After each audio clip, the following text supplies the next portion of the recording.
Rain hammered the tent roof as the generator coughed and died. In the sudden dark, dozens of phone screens lifted, glowing like small moons. Sloane looked at Malik, breath shaking, and whispered, "What if this is the moment everything changes?" Rain blew sideways across Division Street, needling Sloane's cheeks as she hustled along the slick sidewalk with a paper-wrapped sketchbook tucked under her arm. Her thrift store sweater had soaked through at the shoulders. The hem of her stretched jeans clung cold to her calves. She kept her chin up anyway, green eyes bright despite the sleepless night, because pride didn't let her run and it didn't let her hide, only move forward.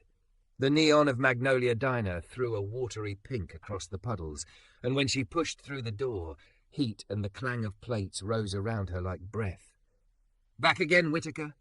Owen called from behind the pass, rag slung over one shoulder, apron already streaked. "Coffee's on the house if you promise not to cry into it."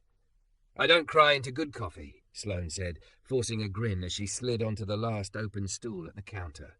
The smell of fry oil and cinnamon toast got into her head the way home used to.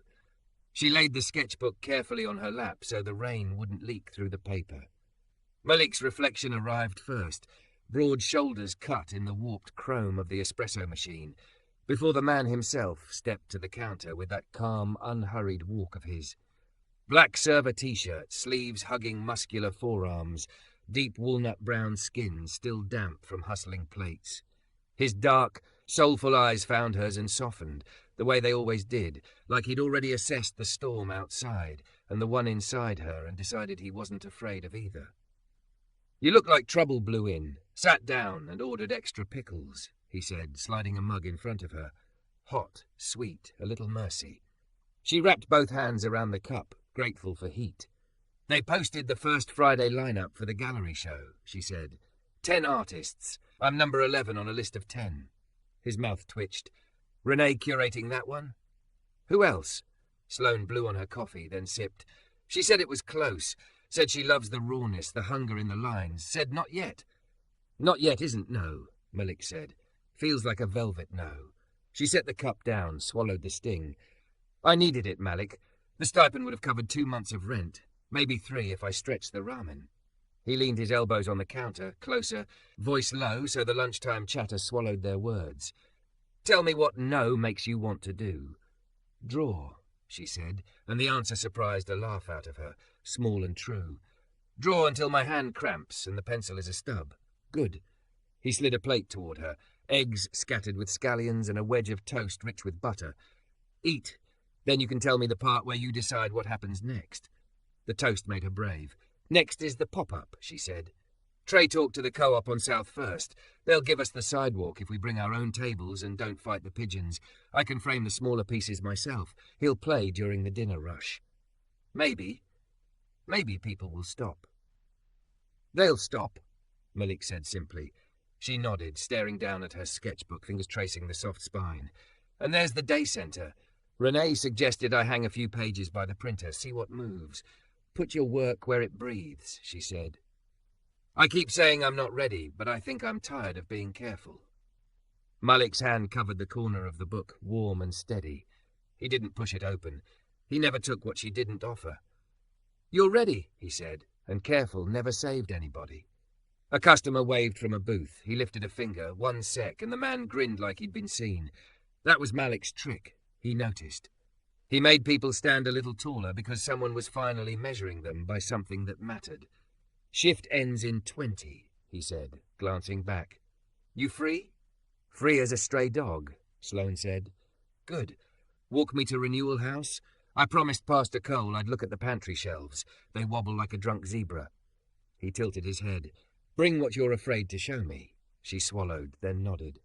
When the plate was clean and the coffee gone, she slipped the sketchbook into her tote and waited by the door, while Malik dropped checks and refilled waters with the grace of a dancer who'd learned to be invisible and refused to be. Owen caught Sloane's eye and pointed his rag at her sketchbook. "Hang 2 in the diner," he said, gruff and casual to hide the softness. "Above the coffee urns. People will stare. I like making people stare at something worthy." Her throat went tight. "Thanks, Owen. Go on, artist," he said, turning back to the sizzle like it hadn't cost him anything to say what he did. Outside, the rain had calmed to a patient mist. They walked with their shoulders nearly touching, the city humming its weekday song. When they passed the bus stop, a woman in scrubs bounced a toddler on her knee, eyelids heavy with the kind of tired Sloane knew by name. Malik slowed. "You good?" he asked the woman. In 5 seconds he knew which line was delayed and how far she had to go, and in 10 he'd pulled a spare transit card from his wallet and tapped it. Eyes kind, no pity. The woman blessed him with a look Sloane wished she could draw, gratitude knotted with relief.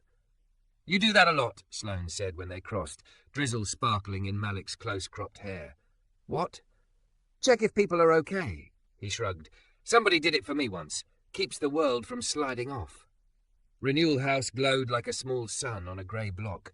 Community murals bright as hope, flyers stacked on a corkboard, the smell of coffee and pine sol. The gym squeaked somewhere down the hall. Pastor Adrian Cole emerged from an office with a box of canned beans in his arms and a smile in his eyes. "Malik, you brought company.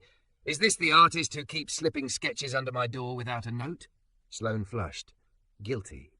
Pastor Cole set the box down and turned his palms up. "Thank you for making our walls honest," he said.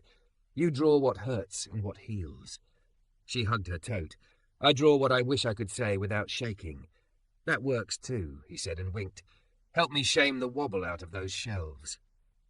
Malik rolled his sleeves and got to work, checking studs, eyeing the bow in the wood, moving with that steady patience Sloane had started to crave. She opened her sketchbook at a corner table and pretended she wasn't showing anyone anything, and then she was, because it felt worse to hide. Malik glanced up once, saw the page and froze for half a breath, not from discomfort, but from recognition. She'd drawn the morning rain on metal, the curve of a woman's back hunched against weather, the blur of neon on a puddle, and a pair of hands offering a cup like a small fire. She'd drawn herself, but she'd drawn his patience too. "That's how it felt," he said quietly. Sloane laughed, shaky. "I always think if I capture it right, I won't need it anymore." "Maybe capturing is keeping," he said.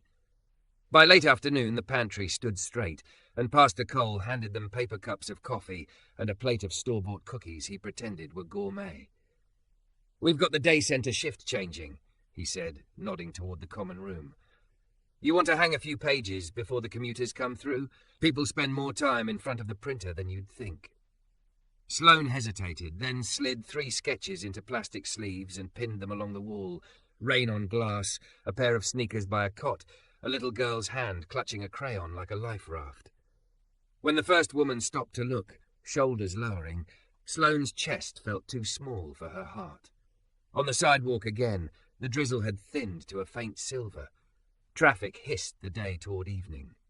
Malik slipped his hands into his pockets, then pulled one out and offered it to her without looking, like it was the most natural thing in the world. She fit her fingers into his, and the city went quiet around that simple fact. "Gallery said not yet," he said. "But look at them walls. Whole room said right now." She smiled sideways at him. "You always know how to put me where the truth is." "That's all I want to do," he said. They turned the corner toward his walk-up, a second-floor place with a peach-coloured quilt folded at the couch and a plant on the sill that refused to die. Inside, the room smelled like soap and cumin and pencil shavings. He set 2 chipped mugs on the table and watched her cross to the window. Raindrops streaked the glass. She could see her reflection faint and doubled. Tired, yes, but steadier than yesterday. "Tell me the worst thing you tell yourself when you're alone," Malik said, kneeling to coax life into the stubborn radiator. "That I'm too much and not enough at the same time," she said.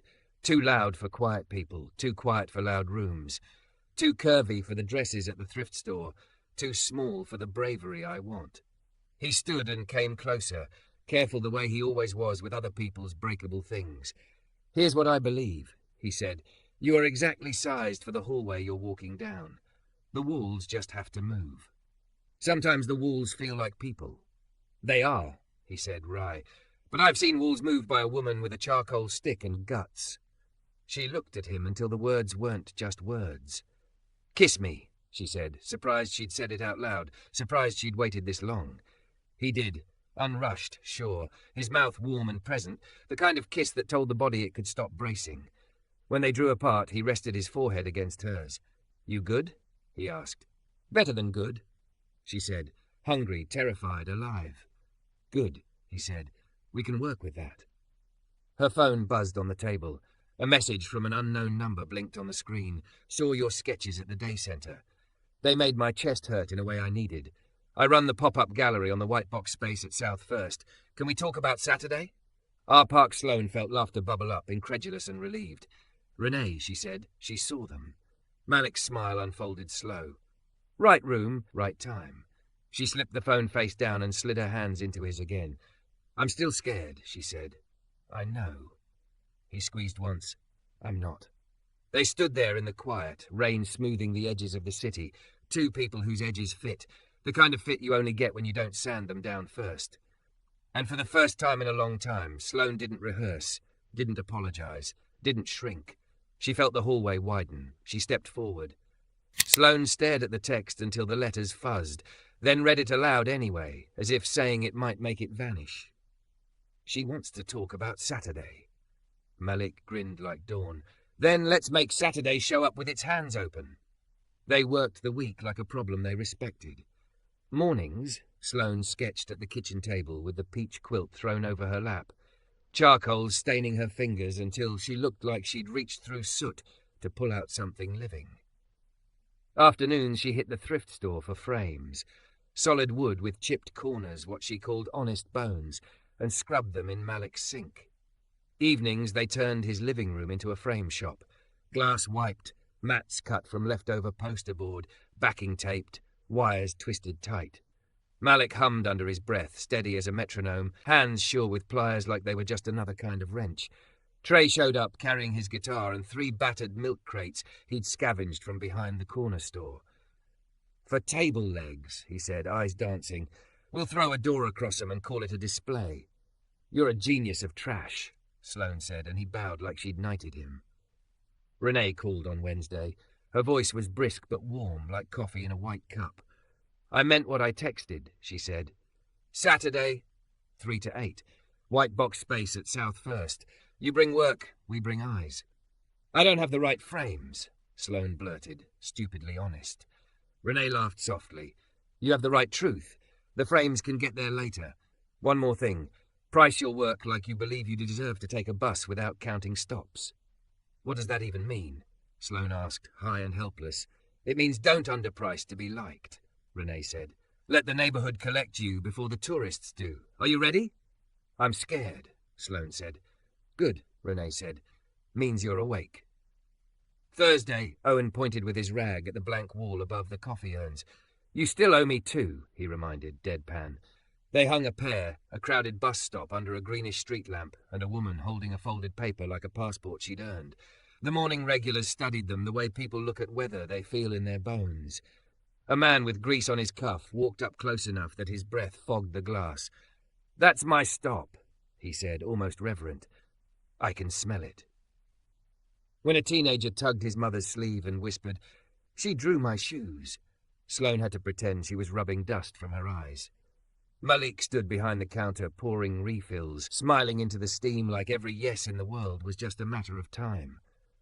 Friday night they loaded the car in a drizzle that painted the streetlights with halos. Trey's door-table contraption slid into the back with a groan. Pastor Cole met them at the co-op with folding chairs and tape. "Our printer's been busy," he said, tapping a stack of cheap postcards they could hand out. On the front was Sloane's rain-on-glass sketch. On the back, Sloane Whitaker. Pop-up. South First Co-op, Saturday 3 to 8 p.m. Art for the neighborhoods that made us.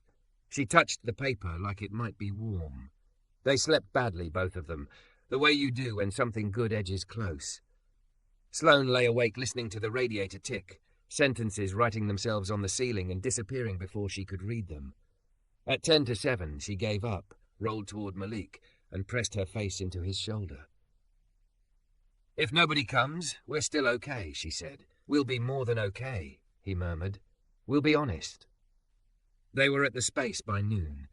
The white room lived up to its name. Bare walls, concrete floor, echoes you could trip over, the smell of paint trying to be neutral, and not quite making it. Sloane measured with painter's tape and a finger held in air. Malik used a level he'd borrowed from Renewal House, and the kind of patience that puts pictures straight and nerves even straighter. Renee arrived with clip lights and a coil of extension cords. "We tilt them like this," she said, angling lights so charcoal lines stood up and spoke.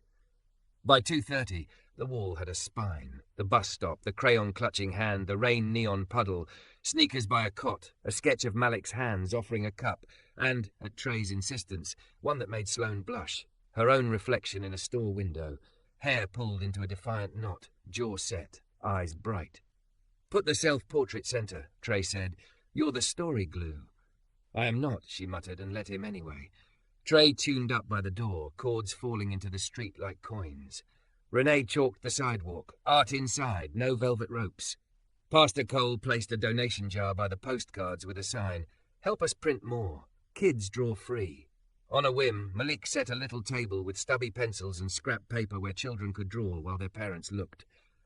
"Art daycare," he said, and Sloane kissed his cheek in front of God and whoever, because when a man made rooms for kids to be kids, he deserved public affection. The first pair through the door was a woman from the daycare line at Renewal House, and her mother in a church hat. The second was a man Sloane recognized from the diner, still wearing his work badge. The third was a kid who'd been stealing time with her windows, now tugging a friend like he'd found treasure he needed to share. People came. Not a flood, a river. Neighbors with their Sunday hair already set, nurses on off hours, a woman with a stroller who parked by the kids' table and painted a perfect circle with her finger to make the baby laugh, an older couple who walked the wall and didn't speak until the end, when the woman nodded once and said, "Yes." Sloane stood where she could see faces. She learned to breathe in threes. She told prices without wincing, because Renee had threatened to raise them on a chalkboard if she lowballed. When a man in a crisp linen shirt asked if she did discounts for exposure, Malik's laugh drifted over from the kids' table, and Sloane found herself smiling like a wolf. "I charge extra for exposure," she said gently. "It causes sunburn." The man huffed, then bought a postcard and left. Two of the larger pieces sold to a couple who argued tenderly in Spanish about which wall at home had the best light. Sloane wrote "sold" in tidy print, and then had to step into the alley to breathe where the air wasn't so full. Malik followed, leaned against the brick beside her, their shoulders touching. "How many breaths?" he asked. "3, she said. "Repeat." "Good." He handed her a plastic cup of water and didn't try to fix the part of her that was shaking. Right, the alley was an urban symphony. Dumpster rumble, fryer hiss from the faux place, the guitar inside like a heartbeat. Sloane closed her eyes and saw the room instead. A little boy showing Pastor Cole a drawing of an impossible dragon. Renee's eyes lit with that curator's hunger that means I see it. I see where it goes. A neighbour pressing a 5 into the donation jar with the zeal of tithing. Back inside, a man with a camera around his neck and press credentials he didn't need asked if he could get a shot of the artist with the big one. Sloane agreed and stood beside her rain-on-glass piece, not posing so much as belonging. As the shutter clicked, Renee drifted over. "I want to offer you something," she said matter-of-factly. "A slot in 2 months. Solo, 40 feet of wall. We pair you with a poet for a conversation night. We build it right." Sloane's mouth went dry. "I thought you said not yet." Renee shrugged. "You made it now. That's my favourite trick to witness." Before Sloane could answer, a voice cut in, familiar, brittle with entitlement. "Sloane?" She turned, braced out of old habit. Her mother, hair smooth as a magazine page, lips aline, stood where the white room turned grey with dusk. Beside her hovered a neighbour from the apartment Sloane avoided on purpose. "I heard you were showing," her mother said, like the word might stain. "We were in the area." "There's a daycare next door," Malik said, voice neutral, eyes kind in a way that had teeth if needed. Sloane lifted her chin. "This is Malik," she said, "and this is Renee, and that's my work on the wall." Her mother's gaze moved like a scanner. "Charcoal," she said. "Dark, heavy. It's about rain and buses and hands," Sloane said quietly. "It's about where we live." Her mother's mouth twitched, the old battle warming up. Renee stepped forward, extended a hand the way diplomats do when they're tired of wars. Miss Whitaker, I'm Renee Park. I curate the co-op. Your daughter is gifted and disciplined. That combination is rare. We're offering her a solo. Her mother's eyes flicked to Sloane, then to Malik, and something in her face, if not approval, at least softened into comprehension. A solo, she repeated, like the first translation had landed. Well, congratulations.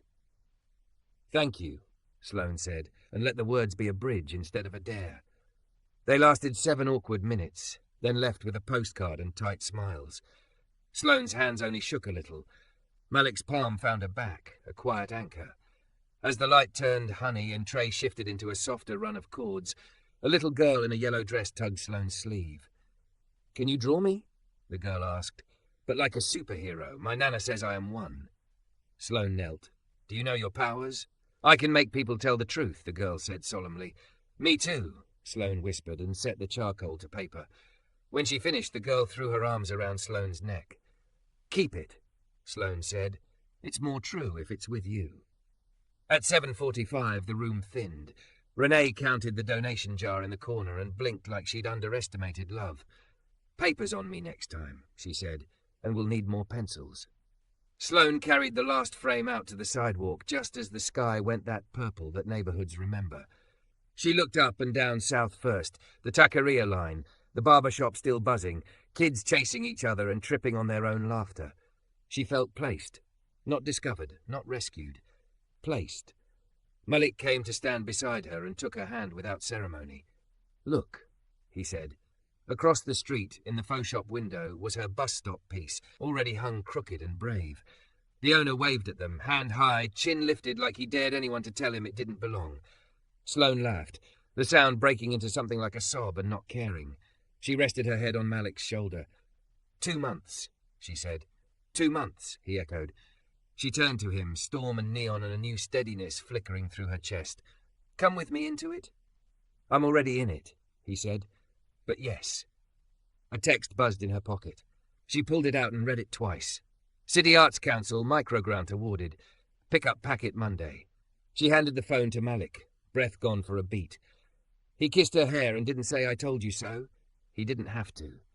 The co-op door clicked shut behind Renee. Trey slung his guitar, whistling something that sounded like luck. The streetlights blinked awake, one by one, little planets choosing to glow. Sloane squeezed Malik's hand and felt the hallway get wider again, that right-sized feeling settling in her bones like a chair pulled out for her at a table where she belonged. Sloane stood at the City Arts Council counter with the packet in both hands, willing her voice not to tremble. The clerk bangs chipped lavender polish, smiled like she'd been waiting for Sloane all morning. Microgrant approved, she said. Congrats. We love that bus stop series. Bring receipts. Bring your whole self. Outside, the rain had gone to wisps, the sky a rubbed coin. Sloane texted a photo of the packet to Malik. A second later, proud of you. I'm stealing a cinnamon roll to celebrate. Don't tell Owen. She grinned and slid the envelope into her tote like it was soft bread she didn't want to crush. Renee met her at South First with coffee and a calendar. We locked dates, she said, walking fast, braid swinging. Solo in 9 weeks. Conversation night at week 3. I'm pairing you with a poet, Aisha Okoye. She spits truth like a welder. You'll love her. I already love her, Sloane said, not joking. Back at Malik's, the apartment turned into a studio again. Charcoal dust and boiled coffee, the peach quilt on the couch, a fan clacking against the window frame. Sloane taped butcher paper to the wall and started bigger than she had before, lines wide and muscular. She'd learned something from the pop-up. The moments that quieted a room weren't the prettiest ones. They were the ones that told the truth without flinching. She drew a woman's hands counting bus stops on her fingers.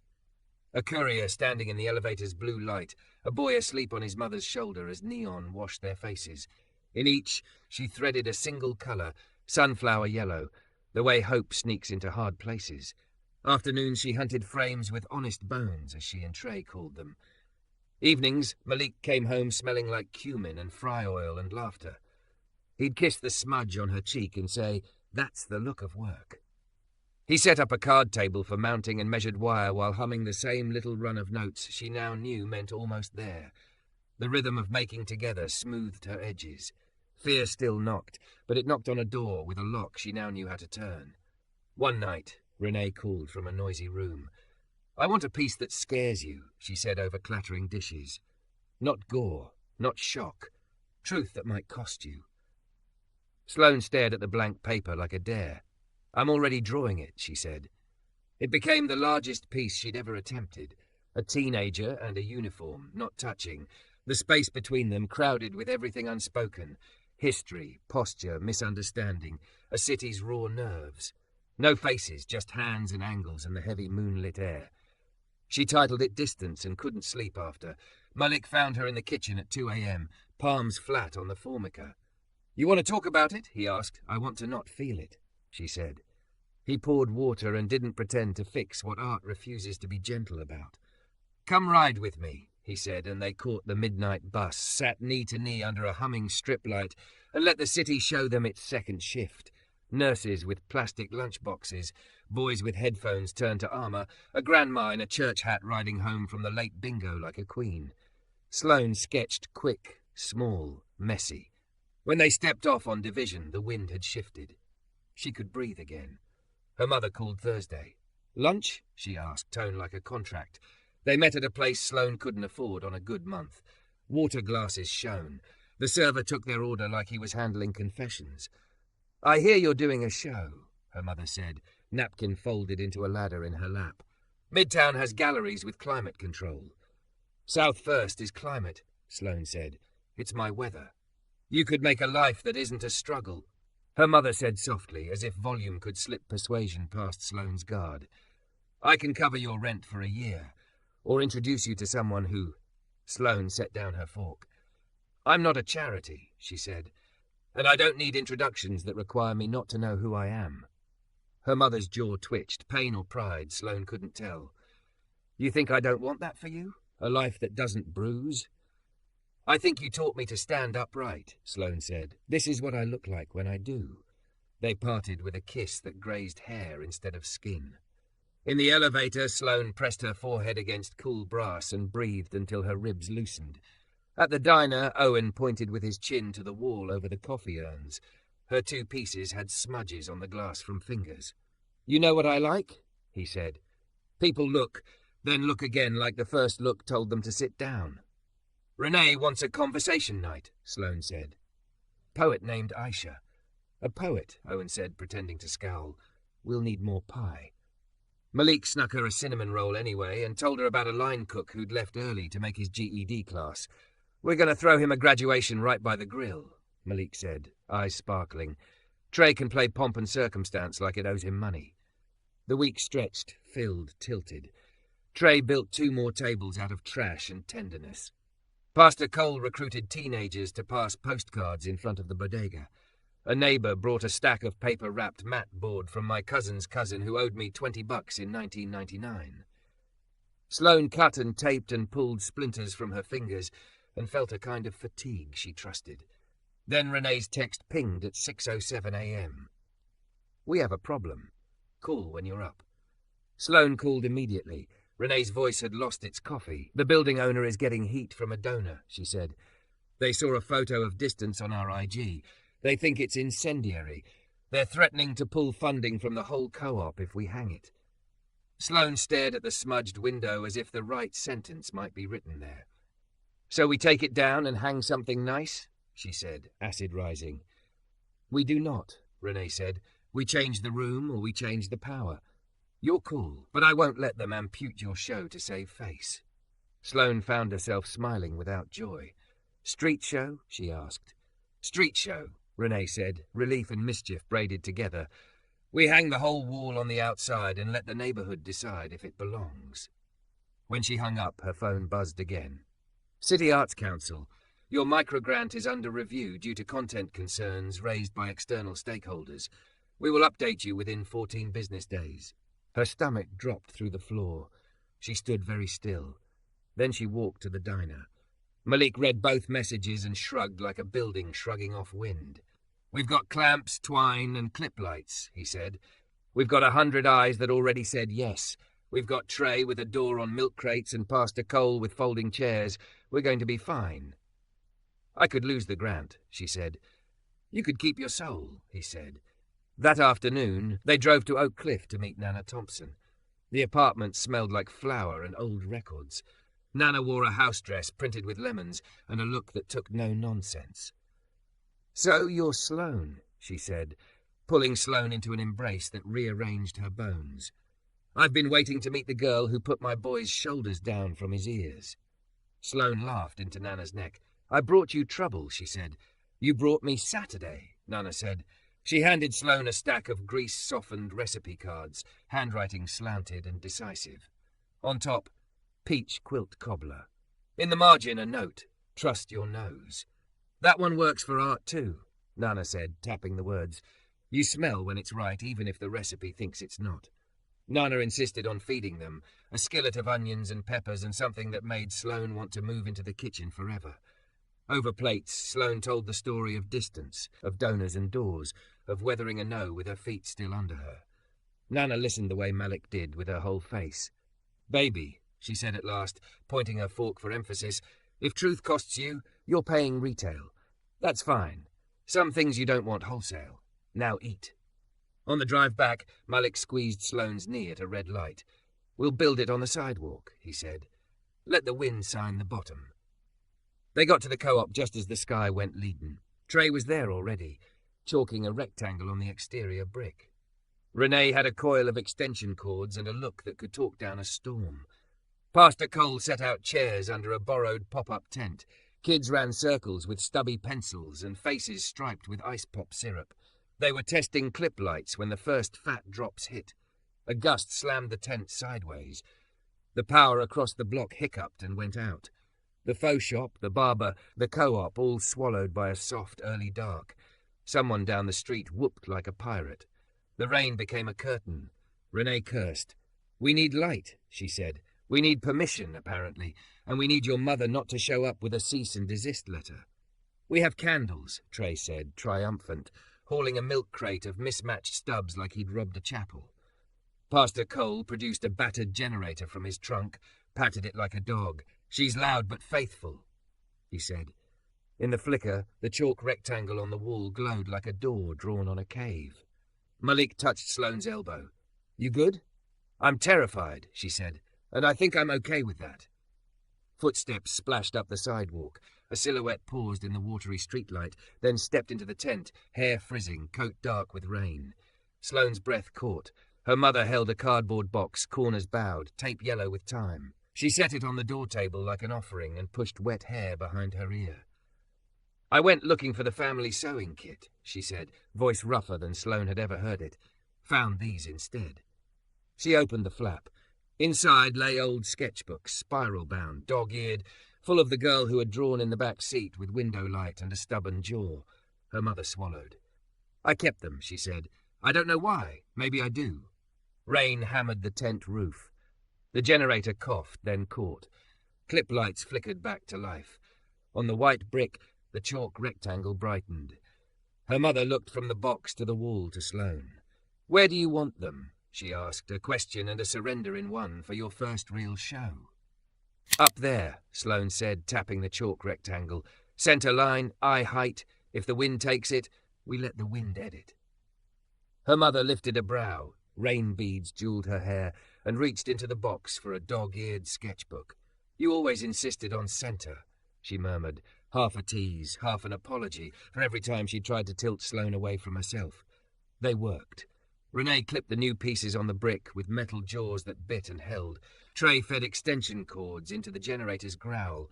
Pastor Cole anchored the tent with 2 cinder blocks and a silent prayer. Malik climbed the stepladder with distance under his arm, and the crowd, small at first, leaned in as if scenting weather. Sloane steadied the ladder with both palms, eyes on the line where brick met paper. "Higher," she said. "A breath more." Malik obliged.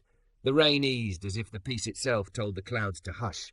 He clipped the top corners, then the bottom, smoothing the wave of paper until the negative space between the 2 figures, the not-quite-touch, sat like a held note.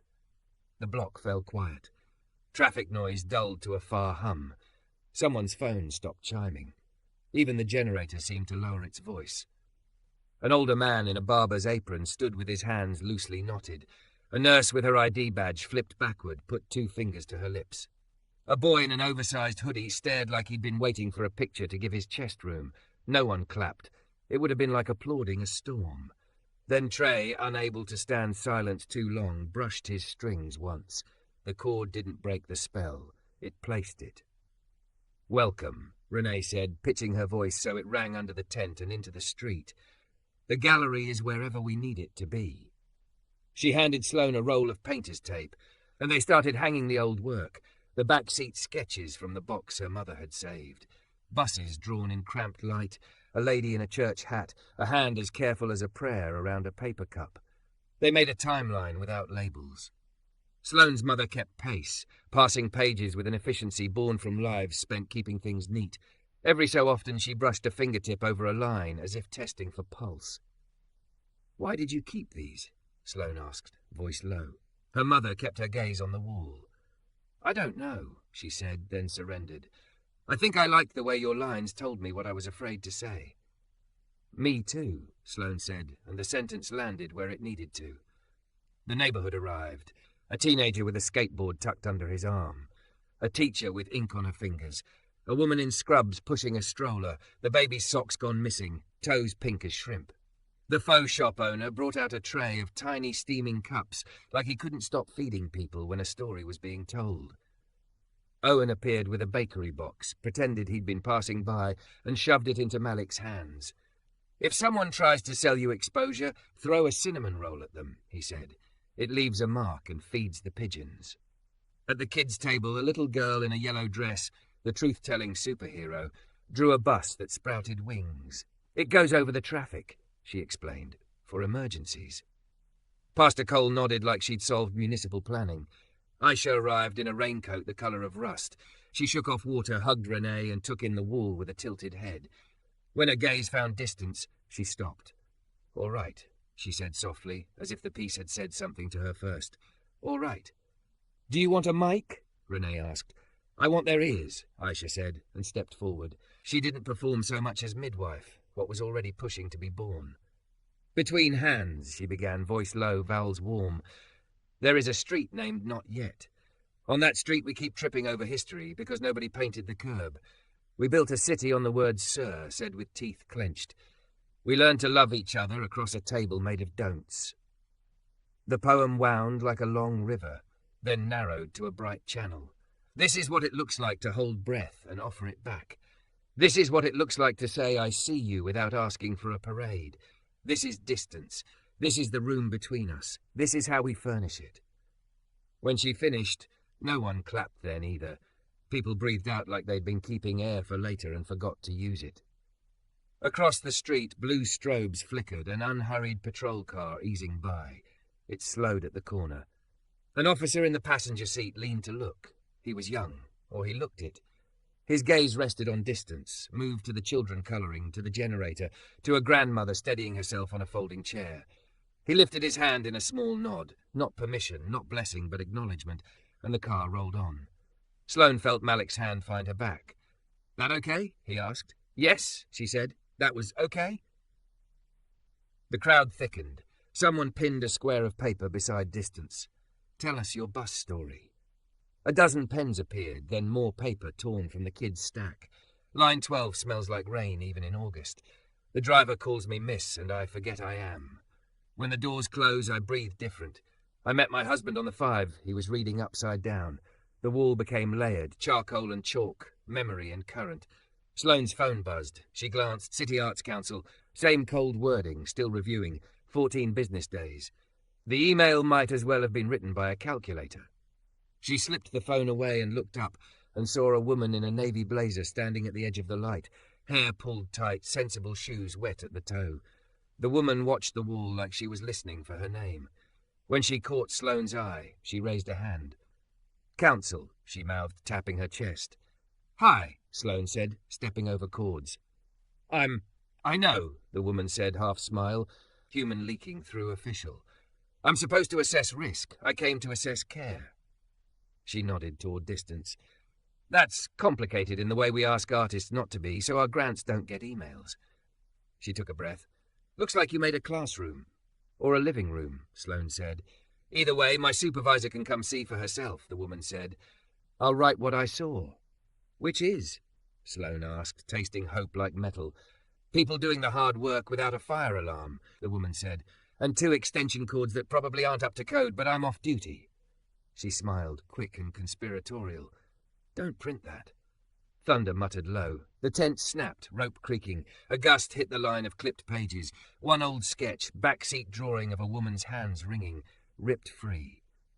It lifted, popped from its bottom clip, and skittered down the sidewalk like a spooked bird. Malik lunged, missed. The drawing slid toward the curb. Sloane moved before thought, shoes slipping, heart in her mouth. A sneaker stepped into the frame, her mother's. Not fashionable, not delicate, wet through like everyone else's. She trapped the page, eased it up, held it like a fragile wing. She met Sloane's eyes, rain streaking her mascara into a softer version of herself. Tape, she said, and her voice was the one Sloane remembered from late nights and fevers. No nonsense, all love. We need more tape. They taped. They reinforced. Trey looped twine in a figure 8. Pastor Cole produced clothespins from somewhere that might have been a miracle. Children took turns spooning water off the sagging tent roof with plastic cups, shrieking when the spill hit the ground like a drum beat. Aisha gathered the crowd close, voice up, poem again, different this time, built for weather. We are a room with a leak and 1,000 hands. We are a street that says stay. Someone shouted, Lights! The generator coughed and died. The tent snapped into dark. For a half second, the whole night held its breath. Then phones rose, dozens of screens glowing, little squares of moonlight, bodies lifting their light the way you lift a promise. Sloane felt something in her chest unclench, not like giving up, like letting in. She looked at Malik. His face, lit blue-white by strangers' phones, was all steady yes. Renee cupped her hands around her mouth. We're fine, she called. We're better than fine. Better than fine, the crowd echoed, half laugh, half ritual. Sloane stepped onto a milk crate without asking permission from the part of her that still liked to hide. The room, the sidewalk, the tent, the street turned into a sacred aisle, turned its faces up to her. Water ticked from the tent edge onto her shoulder. She didn't move. I didn't hang distance to be polite, she said, voice carrying the way truth carries when it's not auditioning. I hung it because this block already knows what it looks like, and I'm tired of rooms that pretend not to. If anyone needs to send an email, send it to me. I'll answer it with a drawing. A cheer cracked the damp. Owen whistled. Kids clapped. The barber lifted his chin like amen. The phone in Sloane's pocket buzzed hard, an insistent, pulse-matched vibration. She ignored it, eyes on the faces in front of her. Malik's yes, Renee's fierce pride, her mother's blown-down posture rebuilding itself in real time. Tell them, Malik murmured, close enough that his breath warmed the shell of her ear. Tell them what? She whispered, a grin she couldn't suppress breaking through the rain. What you want, he said. Sloane drew breath, the kind that fills all the way down. The phone buzzed again. She slipped it out, screen streaked with rain, and saw 2 alerts stack over each other. City Arts Council, decision updated an unknown number. Re-show funding. The crowd waited, their lights steady, the chalk rectangle on the wall shining like a door that had never been there until tonight. Sloane thumbed the first notification open with rain sliding off her knuckle. City Arts Council, she read, voice steady into the hush. Decision updated. Grant approved, expedited disbursement, additional stipend for community safety, in recognition of demonstrated public benefit. They want to fund Tell Us Your Bus Story nights. The tent erupted, cheers, whistles, the kids banging plastic cups like drums. Phones bobbed higher, little moons jigging in the wet. She opened the second. Unknown number, she said, tilting the screen so Malik could see, then read, I'm the building owner. I bowed to a donor who doesn't live here. I came by and saw your wall breathing and realized I'd mistaken money for community. The co-op will not lose funding. If you'll let me, I'll underwrite your solo and the lighting for an outdoor wall so the neighborhood can see itself at night. A low O swept the crowd. Renee barked a laugh that was half relief. Half, you'd better. The councilwoman's mouth tipped. Told you so without the words. Sloane stepped down from the milk crate. The ground felt honest under her shoes. She looked at Malik and then past him, at the white brick pulsing with phone light. Distance holding, the backseat pages fluttering but staying put. the scrawl of bus stories growing down the wall like ivy. "This is what I want," she said, turning so they could all see her face, water silvering her hairline. "I want indoor walls and outdoor ones. I want the show and the sidewalk. I want to keep telling the truth even when it sends emails. I want Not Yet to become a room we furnish together." Her mother was standing just behind Renee, rain jewelling her lashes, a hand flat against the sketch she'd rescued. "Then say yes to all of it," she said softly, unexpected fierce. Sloane laughed, one clean, disbelieving burst, and the sound broke whatever last spell of caution was left in her. She took Malik's hand. It filled her palm the way it always did. Present, sure. "Come build it with me," she asked, so close he didn't have to reach for the answer. "I'm already building," he said. "Name the next beam." She swallowed, and the match she'd been cupping for months flared up her throat. "Name it us." For a heartbeat, even the phone seemed to still. Malik's eyes went bright, then softer. He lifted their joined hands like a vow. "Us," he said, and the word felt like a door swinging open on oiled hinges. But the door she'd been staring at all night, the one chalked on brick, wasn't finished being true. Sloane stepped back onto the milk crate. The rain had gentled to a mist. The generator sputtered and then, encouraged by Pastor Cole's palm, rumbled back to life.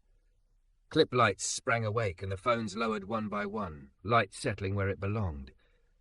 She looked at Malik, then at the neighborhood, then down at the stubby pencil she always kept behind her ear, and decided to spend the courage she had left. "I have another question," she said, voice not larger but deeper. She took his palm and set the pencil there, a ridiculous, perfect stand-in. "Malik Thompson, will you marry me? Will you keep making rooms with me? Will you hold the line when I'm scared and let me hold you when you are? Will you help me hang work that makes people breathe different?" He didn't make a show of suspense. He didn't tease the crowd. He just let his grin happen, boyish and sure and a little undone, and said, "Yes," with that grounded warmth that made strangers settle in their chairs. He slipped the pencil behind his own ear like a ring you could draw with. The tent went electric, kids shrieking, Trey riffing a victory run, Owen whooping like a ref signalling a clean 3, Aisha calling, "Write the vows in charcoal." May wasn't here, she belonged to another story, but Pastor Cole was, and he raised his hands, a benediction without churchy fuss. "May your rooms fit the truth," he said. "May your table be long. May your tape be strong in the rain." Her mother reached them through the crush and took Sloane's face in both hands. Not careful, full. "Yes," she whispered, and Sloane didn't ask what she was saying yes to. All of it. "Speech!" Trey yelled, because Trey, Renee elbowed him, merciful, but the crowd was already leaning forward, newly greedy. Sloane shook her head. "No speeches," she said, voice smiling. "Just dates." She turned to the councilwoman. 9 weeks for the solo. Conversation nights on Thursdays. First one with Aisha in 3 weeks. She pointed at the chalk rectangle. "This stays up. Building owner, if you hear me, wire the lights. We'll supply the stories." The councilwoman snapped a photo, then looked apologetic. "For my report," she said. "Also for my mom." "Bring your mom," Malik said, and it sounded less like marketing than like an invitation to a potluck. They hung more pieces. They passed cinnamon rolls and tiny faux cups and the donation jar that had ceased to be about money and had become a ritual of belonging. Aisha spat a last poem from the tent edge, rain freckling her cheeks. "This is a yes loud enough to make a city blush. This is a hand steady enough to say stay. This is a ring that writes." Later, when the rain gave up and the night slid into that forgiving blue Dallas keeps for people who work late, Sloane and Malik stood alone with the wall. The kids' table was empty, but for a half-eaten cookie and a drawing of a bus with wings. The generator clicked as it cooled. Somewhere down the block, someone laughed like they'd found the thing they'd dropped weeks ago. "Sign it," Malik said. She looked at distance, at the space that used to scare her and now felt like a promise. "Us," she said again and uncapped a marker. They signed small, bottom corner where only the careful would look. S. Whitaker, M. Thompson. Below it she wrote, almost without thinking, "Room of Not Yet, founded here." "And there," Malik said, touching her shoulder and tilting his chin toward the co-op door. Inside, through the white box windows, she could see Renee chalking a calendar grid on the far wall. Second Thursdays, bus stories. Saturdays, kids plus pencils. The building owner, phone to his ear, contrition awkward but real, stood nearby while an electrician unspooled cable. The wall outside glowed. It looked permanent in the way only things made by many hands can. Sloane leaned into Malik. The pencil behind his ear knocked gently against her temple. "We're really doing this," she said. "We were doing it before tonight," he said. "Now the lights are just better." Her phone buzzed one more time. She glanced, then huffed a quiet laugh. "The donor," she said. "The one who wanted distance down. He's offering to fund safer themes." Malik lifted an eyebrow. "Safer?" "He suggests landscapes," she said deadpan. "Preferably of lakes. Draw the bus reflected in the lake," he said, "with wings and a truth-telling kid at the shore." She grinned. "Invoice attached." They started folding chairs. Her mother insisted on carrying the cinder blocks, then compromised with clothespins. Trey slung his guitar and promised to come by tomorrow with an actual door that didn't splinter. Pastor Cole loaded the generator with a pat and a "good girl." The councilwoman slipped them a card and a wink. The barber pressed $20 into the jar and told Malik to stop by for a line-up before the wedding pictures, son. Wedding. The word rang warm instead of jangling her. It sounded like a room with windows open. "I don't want a hall," Sloane said as they stacked the last chair. "I want the back lot. String lights, paper tape to the tables for vows." Malik kissed her forehead. "Closed for family business," he said. "We'll put it on the sign." They locked the co-op door and stood on the sidewalk a minute longer, because it's hard to leave a night like that, even when you're tired. South First exhaled. The faux shop owner flicked his open sign off, then on again, then off, like he couldn't quite quit the day. The chalk rectangle still shone in her head, even with her eyes closed. "Walk me home?" Malik asked. "Always," she said. They went past the bus stop, empty now, save for a candy wrapper spinning in a miniature weather pattern. Sloane touched the metal pole, then put her palm flat on the tiled bench. The city hummed under her hand, a purr. She thought of the first sketch she'd ever made here, knees up under her chin, waiting and not knowing for what. Tonight she knew. At the corner, a bus drifted by, driver raising 2 fingers in greeting like a blessing. Sloane lifted her hand in return. 2 months, she said, remembering the calendar Renee chalked. Then the solo, then more. Then kids crawling under tables and getting charcoal on their noses. Then a room without doors, Malik said. Then a life. She slipped her arm through his. Then a life. They turned down Division, and the city laid itself out in front of them like something that wanted to be read. Behind them, the wall held under new light. In the corner under the names, a kid had scrawled a last line before being dragged home to bed. "See you tomorrow."